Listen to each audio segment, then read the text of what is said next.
In Congress from the Freedom Caucus and the Conservative Caucus. My good friends up in D.C. still fighting the fight. We're still on China today, and I'm kind of going to go one by one. We have 3 panels of 4 U.S. congressmen, so we're honored to have all of you here today. Let's just start off to this end with Brian Babin from Texas. And Brian, I'm kind of going to lead off with the other brothers from Congress who can hear this in the back room. Hello, brothers back there and sisters. I can hear you in the back room. They're all my friends. All right, here we go. Back.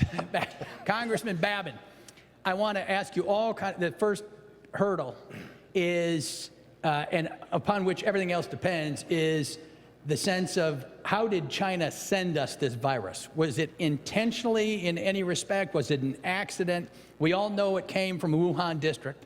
We all know it was near a lab.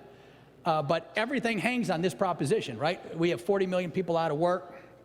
We've got deaths and suffering, family breakups, depression medicine through the roof, bankruptcies of small business, disaster in this country.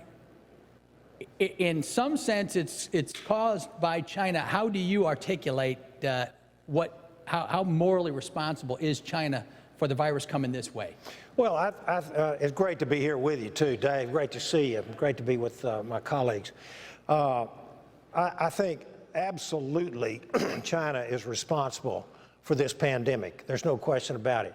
Whether they did it intentionally or whether it was just a mess up, that's hard to say, but I will say this. They were prohibiting flights within China to and from Wuhan, right, while at the same time they were allowing flights to Europe, to the United States, and around the world. So that it leads one to believe that they were either trying to cover it up so much that they accidentally let it out, but they accidentally on purpose let it out. Let's put it like that. Right. And we're all aware that this thing has been politicized.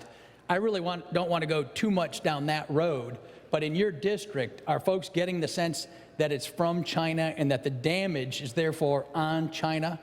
And what you said is the strongest evidence, right? They shut down Beijing, they shut down Wuhan, but they allowed 400,000 out to Milan, right, Italy, and New York City and San Francisco. And well, what are the folks in your district saying about it? My folks are livid. They're very, very upset. You know, personally, I've known that China's been an adversary for many, many years, as everyone up here on this stage is. However, I think the average Joe out there in the United States did not quite understand that. If there's anything that comes out of this pandemic, it's the fact that we've looked behind the curtain. And we have seen the bare face of an adversary that wants to take us down and wants to supplant us as the #1 nation on the face of this earth. And I think if there's anything good that comes out of the pandemic, it'll be that the American people will be behind and supportive of efforts to keep China at arm's length, hold them accountable for what they're doing. Goodness gracious, Dave, they've, you know, the administration has ordered the closure of a Chinese consulate down in Houston, Texas, which I represent, you know, a large swath of that area.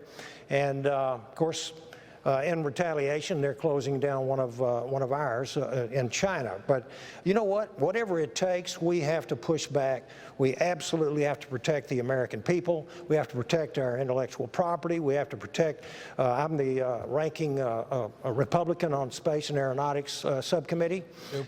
And they have already, they have had a launch last week going to Mars, and you know, only one nation has successfully gone through the 7 minutes of terror going through the Martian atmosphere and landing successfully with a rover, and that is the United States. So I'm waiting to see what happens over the next weeks and months, and we see what happens. But it's absolutely necessary for the United States to gather our allies up, and that their eyes have been opened as well. Their blinders are off, and I think we're going to see an alliance pushing back on China.